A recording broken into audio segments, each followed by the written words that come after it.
Bueno, Bien.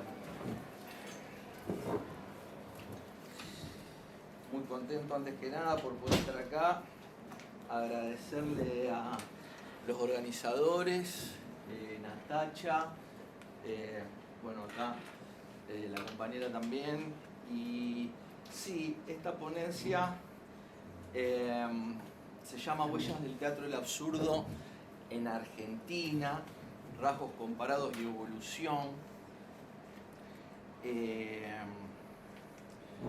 Voy a intentar llegar con todo en el tiempo, porque la idea es poder comparar un poquito, hablando de teatro comparado, a nuestra gran dramaturga Griselda Gambaro y a Eugenio Onesco con su obra El Rinoceronte. La obra que tomé de Gambaro es decir sí.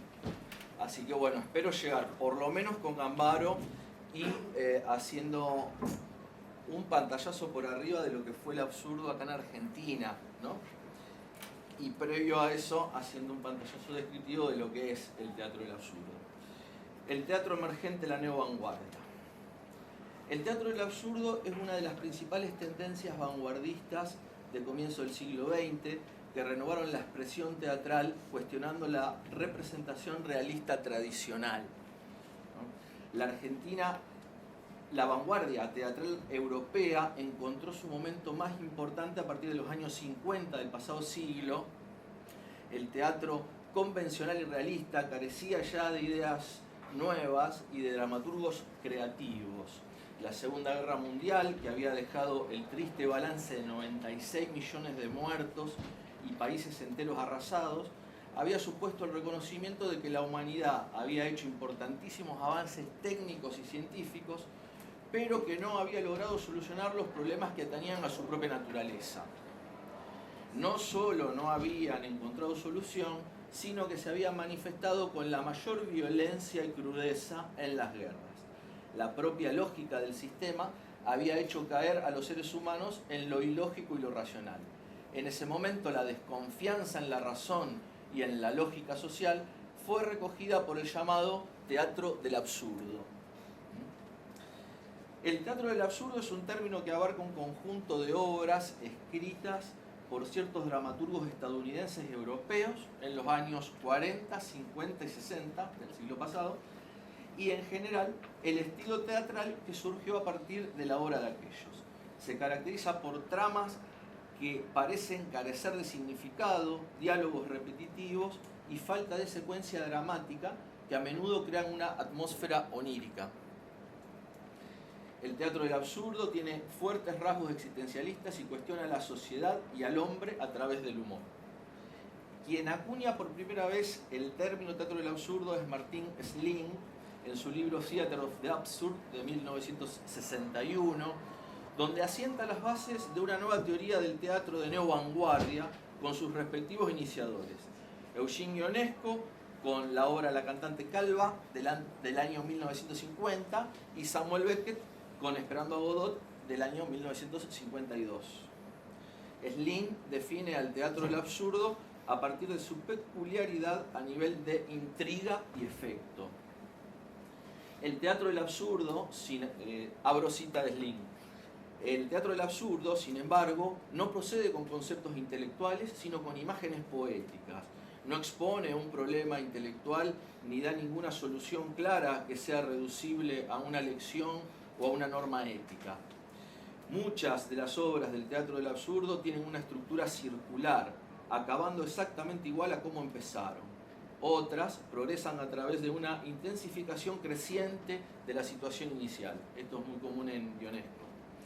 Y como el teatro del absurdo rechaza la idea de que sea posible motivar la totalidad del comportamiento humano, o que el carácter esté basado en una esencia inmutable, le es imposible apoyarse en el suspense, que en otras convenciones teatrales nace de esperar la solución de la ecuación dramática basada en la resolución del problema que implica las cantidades claramente definidas e introducidas en las escenas iniciales. En la mayoría de las convenciones dramáticas, el auditorio se está continuamente preguntando qué es lo que va a ocurrir a continuación, dice Ionesco. Dice Sling. En el teatro del absurdo, el público se enfrenta con acciones carentes de motivación aparente. Los personajes se hallan en constante flujo y los sucesos están evidentemente fuera del reino de la experiencia racional. Aquí también el auditorio puede preguntarse qué es lo que va a ocurrir a continuación. Pero puede ocurrir cualquier cosa, de modo que la contestación a esta pregunta no puede resolverse de acuerdo con las leyes ordinarias de probabilidades basadas en motivos y caracterizaciones que permanezcan constantes a lo largo de la obra. La cuestión primordial no es tanto qué es lo que va a ocurrir luego, sino lo que está sucediendo. ¿Qué representa la acción de la obra? Cierro cita de Sling. Muchas veces la obra de teatro absurda se vuelve metaobra, es decir, una obra autorreflexiva que habla de sí misma, de su proceso de producción o del material del que está hecha, las palabras y el lenguaje. La metaobra se vuelve metaliteraria cuando habla de la literatura, del arte, cuando parece que ya no hay nada de qué hablar, cuando es imposible encontrar contenidos para representar en el teatro, porque los dramaturgos sienten que ya nada tiene sentido, paradójicamente, absurdamente, se vuelve más apremiante el acto mismo de hablar.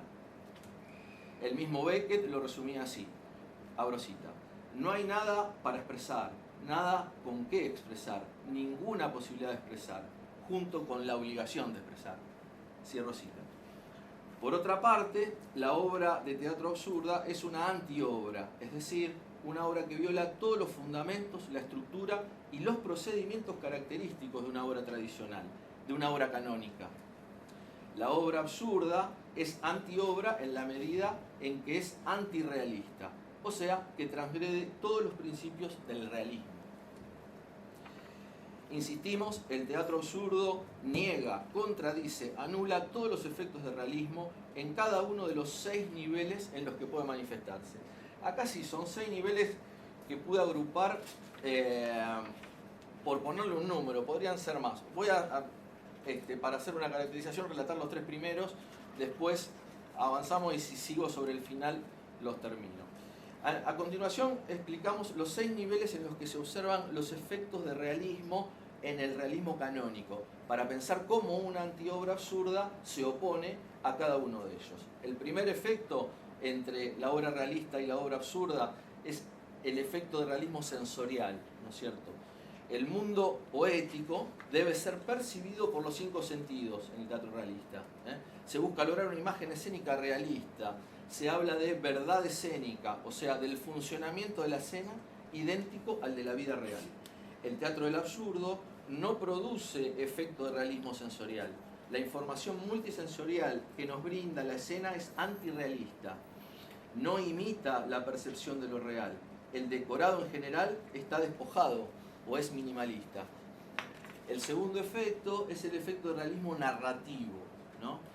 En el teatro realista la estructura narrativa es tripartita, es como en los relatos tradicionales. O sea, ¿no? Como enseñaba Aristóteles en la poética, existe en el discurso una situación inicial o principio, un conflicto y desarrollo o nudo, y una situación final o desenlace. Los hechos se narran de manera lineal y progresiva. En cuanto a lo temporal, el ritmo y las velocidades son acordes a los del régimen de experiencia. En una obra realista tiene que ocurrir algo relevante. La causalidad que vincula los hechos entre sí es clara y racional. Por su lado, en el teatro del absurdo, muchas veces ni siquiera podemos reconocer una historia ni un conflicto lógico o verosímil que motorice la acción. Mucho menos una estructura progresiva o una gradación de los conflictos. El encuentro personal, como lo entendía el realismo, está puesto íntegramente en cuestión. Toda causalidad queda abolida, por lo menos en los textos más extremos y emblemáticos. Por último, un tercer efecto para contrastar una cosa con otra es el efecto de realismo lingüístico, que esto es muy importante y ahora lo vamos a abordar en Gambaro. La lengua teatral de los personajes mimetiza la lengua real, respetando diversos niveles de lengua, registros y lectos. Aparece una redundancia, una repetición con clara función didáctica. Existe una evidente confianza en la palabra, la comunicación y el lenguaje. En el absurdo hay un descreimiento total en la capacidad de comunicación de los seres humanos y del lenguaje mismo. Los hechos y las palabras se contradicen, se produce un vaciamiento total de sentido, la ambigüedad está a la orden del día, los diálogos se tornan triviales, el lenguaje se desintegra, se vuelve un juego sonoro, sin referente, sin contenido. El silencio gana protagonismo, también la repetición, otra forma de rasgar el lenguaje, de decir la imposibilidad al repetir todo el tiempo lo mismo. Con respecto a los personajes, en lo que es el teatro del absurdo, en la dramaturgia tradicional, el personaje se encuentra revestido de carácter, voz y función. Aquí la riqueza psicológica permite diferenciar al personaje del resto del elenco e individualizarlo en sus matices con el fin de reconocer su identidad. Pero el teatro del absurdo tiene reservado otra función para el personaje. Lo que importa es denunciar la falta de vida interior, el sinsentido, la falta de lógica, la disgregación de la propia individualidad. Bajo un procedimiento absurdista, antipsicológico, carente de estabilidad, el personaje se pierde en una pluralidad indeterminada. Sus comportamientos cambian constantemente y muchas veces todos los personajes parecen el mismo. Solo el cuerpo físico del actor sostiene el equilibrio entre semejante caos, remitiendo siempre a la situación repetitiva de acciones más que a sí mismo. Por último, son los elementos escénicos los que componen el espectáculo: el sonido, la luz, la utilería y las acotaciones. El actor lleva así todo el peso de la acción para articular todos los elementos circundantes del espacio escénico y transformarlo en un teatro inteligible. Así, la suma de las tres categorías, acción, personaje y espectáculo, solo pueden ser comparadas en su conjunto para tener presente simultáneamente todo el trayecto. Tal como lo confirma Slim, la acción, abro cita, la acción en una obra del teatro del absurdo no tiene por intención la narración de una historia, sino que comunica un conjunto de imágenes poéticas. Cierro cita de Slim. Bueno, viniendo al Río de la Plata, y si llego a poder hacer una comparación con el rinoceronte, ¿no? Con decir sí el rinoceronte, si es que llego. Acá en Argentina, dentro del modelo de periodización del teatro argentino en Buenos Aires, la década del 60 se presenta como una segunda modernización del sistema teatral, concretándose en tres fases, ¿no? A partir de los años 60 en Argentina. La primera fase, que se puede llamar de ruptura y polémica con respecto a la tradición realista y que abarca del año 1960 a 1976. La segunda fase, denominada canónica, con la aparición del movimiento teatro abierto y la producción de textos novedosos y emergencia de autores importantes. Esa segunda fase puede ir del año 1976 a 1985. Y la tercera fase del sistema teatral abierto en los 60, en donde se producen intentos de renovación del realismo reflexivo con nuevos cuestionamientos hacia la modernidad. Esa tercera fase se podría ubicar del año 1983 a 1998. En la primera fase de ruptura y polémica con respecto al realismo, a la tradición realista que arrancaba en los 60, del microsistema teatral, se constituyen dos subfases, ¿no? Una primera denominada de ruptura y polémica, que puede ir del año 1960 a 1967, y una segunda subfase de intercambios y procedimientos, que puede ir del año 1967 a 1976, es donde va. La primera subfase es la que nos interesa desarrollar aquí. Los cuestionamientos y los intentos de ruptura con el teatro anterior dan lugar a un grupo de jóvenes del teatro emergente, en su mayoría neovanguardistas y realistas reflexivos. Roberto Cosa, Griselda Gambaro, Eduardo Pavlovsky y Ricardo Jalac, Jorge Petraglia formaron un nuevo paradigma cultural, logrando adhesión de sectores cercanos al campo intelectual. Además de los dramaturgos argentinos nombrados anteriormente, aparecieron en esta subfase otros vinculados con el absurdismo incipiente. María Cristina Bernier, con la obra Los Olvidados, del año 1960, Los viajeros del tren a la luna y cero, del año 1961, María Luisa Rubertino, con la obra El sobre todo y la piel, del año 1964, Ernesto Frers, con la obra En el andén, de 1964 también, Alfonso Ferrari Amores, con la obra La toma de la buhardilla, del año 1962, y Griselda Gambaro, ¿no? En esta tendencia que dio su primera expresión más madura de lo que fue el teatro del absurdo, con la obra El desatino, del año 1965. ¿No? La obra de Griselda Gambaro esquiva el naturalismo para criticar la actualidad del ser humano, para expresar la imposibilidad de comunicación y la dependencia de los débiles hacia sus propios opresores. En esta huida del naturalismo, la autora recoge influencias de las principales corrientes europeas de los años 50, como el existencialismo, el teatro de la crueldad o el teatro del absurdo, sin que sus obras puedan ser clasificadas como completamente pertenecientes a una de estas corrientes. Gambaro utiliza de ellas todo aquello que le pueda servir para expresar la soledad humana, la agonía y la falta de comunicación entre sus personajes, que se revelan condenados a vivir en perpetua soledad. Bueno, haciendo una clasificación... ¿Este es el tiempo que va bien? Sí. Tenía bastante más para seguir diciendo. Bueno, abordando entonces la obra de esta gigante nuestra, ¿no? Griselda Gambaro, la obra Decir sí, que fue la que elegí, a pesar de estas categorías que yo venía diciendo, es una obra del año 1981